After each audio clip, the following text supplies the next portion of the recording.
Bueno, familia, arrancamos capítulo 7 del libro Disparando contra Dios. ¿Por qué los nuevos ateos no dan en el blanco? Y dice lo siguiente, capítulo 7. ¿Son los milagros pura fantasía? Un milagro es una violación de las leyes de la naturaleza y como una experiencia firme e inalterable ha establecido estas leyes. La prueba contra un milagro, desde la propia naturaleza del hecho, es tan completa como cualquier otro argumento de la experiencia que se pueda imaginar. David Hume.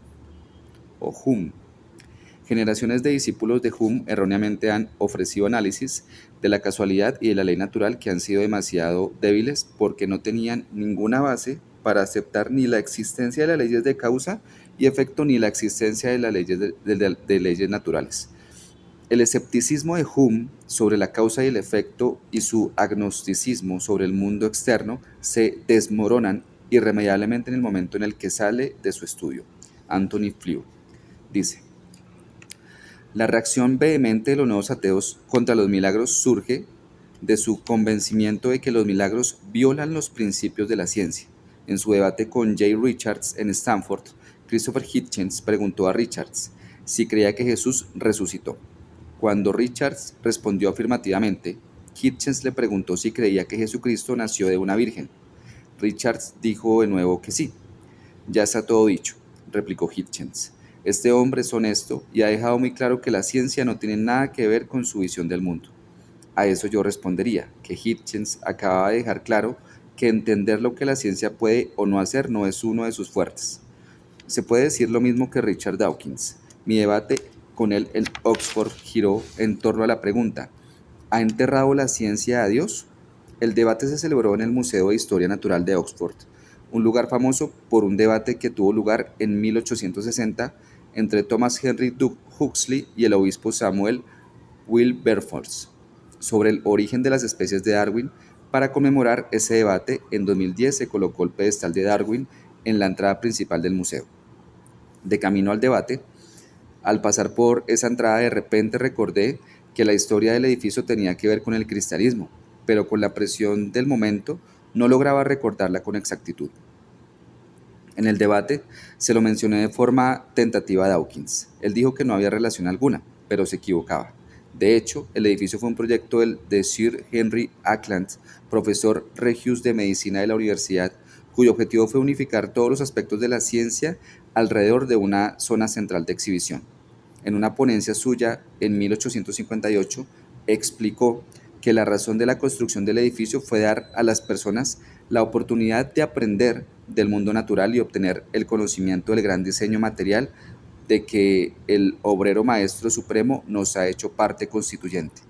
No solo eso, sino que en un considerable porcentaje del dinero para el presupuesto de la construcción del museo provino de los beneficios que Oxford University Press ingresó por su exitosa impresión de Biblias. Cuando más tarde pensé en esto, me di cuenta de la maravillosa ironía. Ojalá me hubiese acordado durante el debate, pero la brillantez muchas veces aparece a toro pasado.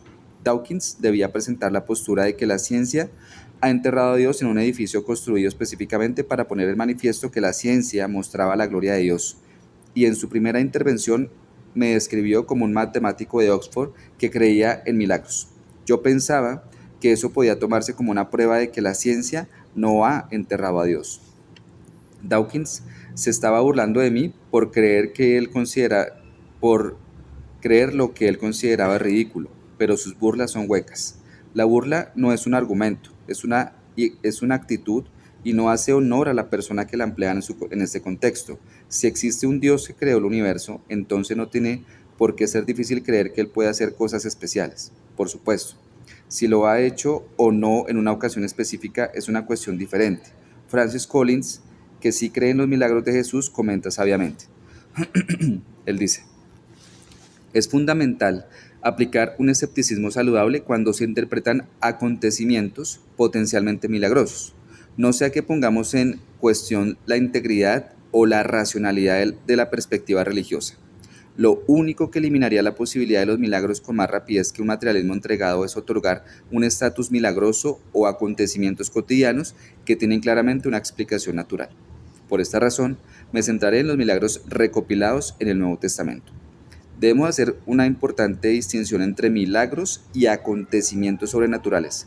Los milagros, esto es, los genuinos, son todos los acontecimientos sobrenaturales, pero no todos los sucesos sobrenaturales son milagros en un sentido estricto. Por ejemplo, el origen del universo y sus leyes, aunque son un suceso sobrenatural, probablemente no debería clasificarse bajo la rúbrica de milagro. Estrictamente hablando, los milagros son acontecimientos que son excepciones a las leyes conocidas.